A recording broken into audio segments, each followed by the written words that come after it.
so much for clicking on this video. Hope you're having an awesome day. Thank you for taking a few minutes out of your day to hang out with me. Today's video is a Team Up Tuesday with my friend Get This Glowing, and I am so excited for today's video because we are creating an eye look using the Pantone color of the year, which is classic blue. I thought about all the different palettes that I had in my collection, and I immediately thought of my Blue Moon palette by ColourPop because it is untouched, and I figured it is an all blue palette, and what better to use an all blue palette for than the classic blue color of the year. Please don't forget to subscribe and give this video a like and check out Get This Glowing. Let's get into it. I have already done my base makeup and filled in my brows. I filled in my brows with the Anastasia Beverly Hills Brow Wiz, and then I took the Benefit Professional Hydrating Primer. I've used this a couple of times. I'm still on the fence about it. I don't really notice much hydrating properties to this primer. It is very similar just to the typical Professional primer, the original one, the pore filling one, in the green packaging. And then for the first time, I am testing out the Uma foundation. It is very, very, very runny. I even shook it up a couple of times thinking maybe it's just been sitting here for a couple weeks untouched, and no, it's still pretty runny. It seems to be okay. I'm not really crazy about it. I still need to play around with it some more. And then I set my under eyes and my nose with the Jeffree Star banana powder. I don't like how it smells, honestly. I know a lot of people think it smells delicious. I thought it smelled kind of gross. And the powder is not bad. I feel like it's setting my under eyes really nice. And I also took the J-Star concealer as well. This shade is way too light for me. I think the powder really helped neutralize the color that it needed to be, but it felt really hydrating. A little does go a long way. For powder, I took the Cover FX powder. I've been really liking this powder. My Laura Geller one is set aside for a separate video. That's the rundown of the products, and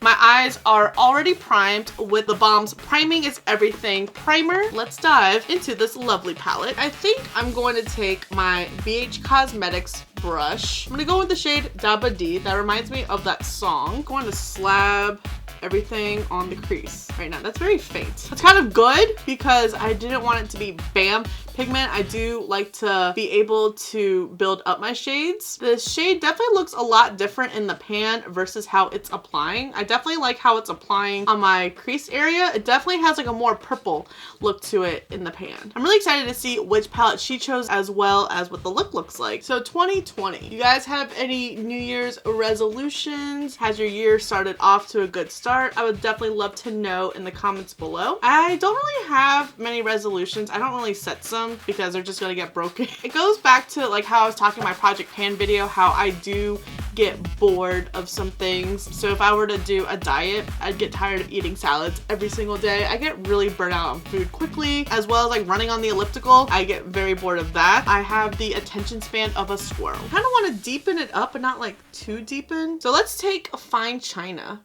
Oh, that one had a lot more kickback than Daba D. Kind of go closer to the lid where the crease and lid meet. But in a video that I've already filmed, I talk about how I am going to be doing a low buy for January. Some months I might do a no buy. There haven't been many releases yet in January. There have been a couple of items that have caught my eye, but I do have some Sephora gift cards. So if I do decide to buy those items, it wouldn't hurt me in the low buy because it's not my actual debit or credit card. It's a gift card. And of course, those are just my rules. And Ulta has the Love Your Skin event right now. There are a couple items I wanted to pick up. So that's why I decided to do a low buy for January and not a full no buy, because I knew there were some items I did want to pick up. And I think there's only 2 or 3 products that I wanted to get, and they are repurchases. So far, I really like how this is all nice and blended out. I think I'm gonna take Moonlight right here and blend out the edges. I did something very similar using the Lilac You a Lot and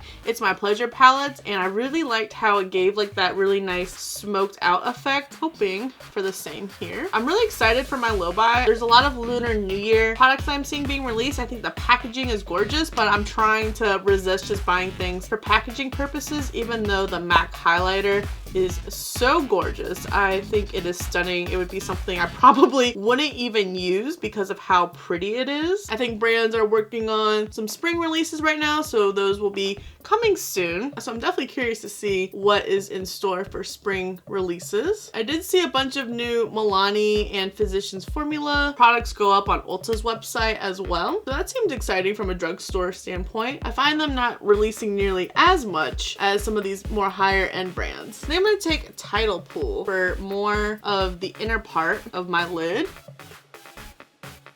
I've really been enjoying doing some monochromatic looks. I've done a few lately. I did my smoky eyes for New Year's Eve using the Smoke Show palette, and then around the holidays I used my Huda Beauty Ruby Obsessions, and then I used the Glam Light Veggies Lover for an all green look. I'm going to take my color wheel. I love these things. I'm so glad I got a second one because I love this brush, and a lot of my brushes right now are in the queue to get washed. I just have to clean them. And then I'm going to take Mad About You for the other part. I was really torn between these two shimmer shades, so I figured why not both. Luckily, this palette doesn't have too much fallout since I already have my base makeup already on. Ooh, I like this. This is a fun palette. I wonder how this palette would compare to the Huda Beauty Sapphire Obsessions palette. For eyeliner, I'm gonna take the Milani liquid eyeliner for the lid, and then I'm gonna take the Kat Von D cake pencil for the waterline. I think I am gonna smoke out the lower lash line. I think I'm gonna take Fine China.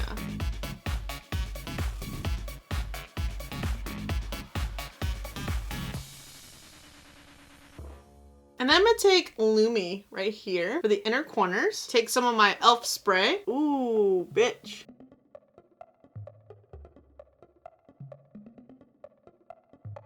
I'm gonna take some of the Ascent mascara. I'm gonna do a second layer with the Ico mascara. And then I'm gonna take the Tarte Pro Glow palette to bronze, blush, and highlight. This face palette has become a go-to palette for me because it's just so easy. I don't have to think about what bronzer, blush, or highlighter I want to use. I'm so indecisive. Only thing I don't like about this is every shade has hard pan. Let me know if you have this and did it go hard pan on you, or is it just me? Probably just me. Usually just me. But yeah, 2020, new decade. Just renewed our Carowinds Pass. Man, they are whack. And I knew that they were probably gonna roll out an option for a fast pass. That way you can cut the lines of all the rides. It is $850 for all the Carowinds parks. That is ridiculous. That is 4 passes right there. That is insane. Disney is like the only theme park that can charge that much. $850? Yeah, okay.